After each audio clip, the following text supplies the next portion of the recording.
When you think about the great Italian cars of the 1960s and 1970s, your mind probably drifts to some of the fast and flamboyant rides made by Ferrari or Lamborghini, with their sweeping curves, long, low, and wide profiles, and their powerful yet temperamental powertrains.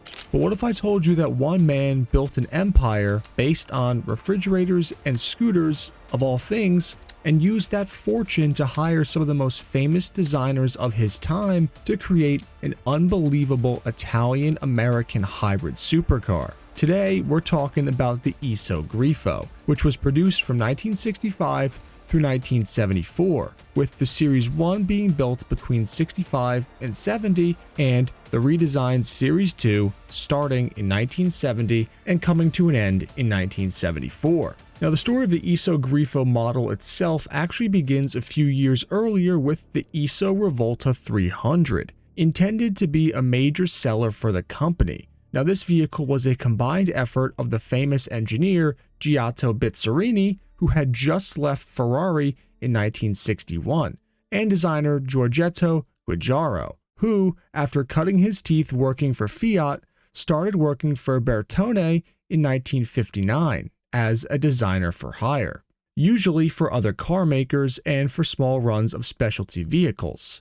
And the third member of this trio was Renzo Rivolta. He was the cool, intelligent businessman with a love for fast road cars. In fact, he once said he only enjoys himself over 120 miles per hour. And after building a refrigerator company into one of the top 3 scooter manufacturers in Italy, he decided to work on cars that could bring him the same enjoyment without the irritation and expense that upkeep on some of these other Italian supercars might cause. His first car was the Iso Rivolta 300, a 2+2 Grand Tourer with a 327 cubic inch Chevy Corvette engine under the hood. It had power and it had style, despite its calm and somewhat luxurious look when compared to other Italian heavyweights of the time. It could do 0 to 60 in about 8 seconds and could do about 135 to 142 miles per hour depending on the model, which was pretty good for a 60s Grand Tourer. Now, there was just one problem. The Iso Rivolta 300 just wasn't really selling as well as Renzo wanted, mostly because of its design, which, while unique, was a bit controversial for some. Thus, a successor was needed, and so the Iso Grifo, which is Italian for Griffin, was born. Specifically the A3/C and the A3/L, which I'll refer to as the A3C and A3L. These were unveiled at the 1963 Turin Motor Show. The A3C was a purpose-built racer with a design that screamed speed, and it looked much more like a contemporary Ferrari or high-performance Alfa, with its tubular curves rather than the more GT-styled Iso Rivolta 300 design. But much of what was under the hood was pretty similar. That Chevy 327 still remained, pushing out over 300 horsepower depending on the trim. The A3C was designed more as a sports car, while the A3L, on the other hand, was the step between the Iso Rivolta and the car that would become the Iso Grifo. Both cars received praise for achieving their respective goals. The A3C was later raced and made a good showing at Le Mans, getting 14th place overall, and at the Nürburgring 1,000-kilometer race, it won 19th place in 1964. But the A3L was really Renzo Rivolta's love. He wanted a GT car that would be fast, comfortable, and reliable. However, the other partner in this venture, Bizzarini, wanted to pursue racing and the pinnacle of engineering in that regard. Their disagreement in philosophy would result in the two going their separate ways, with Bizzarini taking his A3C design and later developing that into his own car called the Bizzarini 5300 GT. And Renzo Rivolta continued to develop the A3L into the Iso Grifo. Now, tragically, Renzo died in 1966 due to a sudden heart attack, but he had brought up his son to love cars and engineering, and now Piero Rivolta Barberi took over the company and continued his father's legacy. The ISO Grifo was never intended to be a huge volume model. Over the 9 years that the car was produced, a little over 400 of them were made, which actually isn't a bad number for such a fledgling company.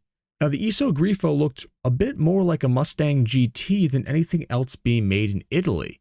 Though Giugiaro's design had smoother, longer curves than the American muscle car did, it still had a blend of this Italian swoopy feel, yet with a super aggressive, wide-grilled front end. On the interior, the dashboard was dominated by long horizontal spans that made the car feel wider than it really was inside. The interiors were simple, but comfortable and functional. They were intended to be perfect for long scenic drives, and they had typical leatherwork that you would find in any Italian car of the time. As the years went on, the Grifo began to be produced with targa tops, and there was even one built as a convertible and a handful converted to convertibles after the production had ended. In 1968, they started producing an even rarer and more powerful variant of the ISO Grifo, with a huge 427 cubic inch Chevy big block under the hood, which further distanced it from its grand touring origins. I guess Piero wanted some more speed than his father did, and with a rapid horsepower war happening, the 427 seemed like an ample jump. But to make it work, not only did they have to strengthen the car to handle the extra torque, they had to raise a big old chunk of the standard hood a few inches to fit the big block in. This was done via a large rectangular hood scoop that gave the 7-liter cars a very distinctive look over the prior 327 cars. The 7-liter cars were rather unsurprisingly called the ISO Grifo 7 Litri, and they produced 435 horsepower compared to the 5.4 liters, 300 to 350 horsepower, which meant that now top speeds were way higher, over 150 miles an hour, and the 0 to 60 time was cut to just over 6 seconds. They were typically shipped with a 4-speed manual transmission, but a select few did get a 5-speed, and there were even a few examples that were converted to an automatic.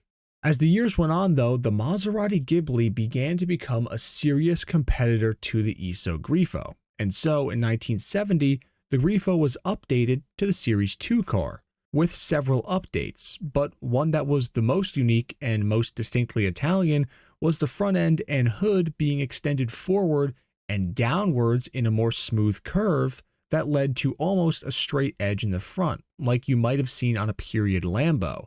However, instead of fully coming to a point, the curve stops abruptly and covers about half of the headlights, with newly fashionable pop-ups cut into that front edge for nighttime driving. It was a strange redesign, but to be honest with you, I liked the way it looked. And in 1972, ISO had to switch from the Corvette engines to Ford motors, but only 34 such cars were built with the Ford engines in them, which was a 351 cubic inch mill, which ended up sitting higher than the 327 small block Chevy did, so they had to use a tall hood scoop on the Ford-powered cars as well. Unfortunately though, time was running out for ISO Rivolta as a brand. Italian supercar makers were really positioning themselves and their unique engines as a specific selling point, the V12 that you couldn't get anywhere else. And while yes, they were temperamental, they were part of that unique experience, an experience that ISO couldn't necessarily provide with an American V8. Plus, being a brand that just didn't have as much brand recognition, it made it hard for ISO to climb that mountain. But the straw that broke the camel's back was the oil crisis, and by 74, that really killed off ISO Rivolta and its production of their cars. Now, the ISO Grifo specifically is the kind of car that's mostly relegated to collectors and mega fans because there weren't that many of them, and they're not that popular in pop culture, so you really have to be abreast of things to know about them.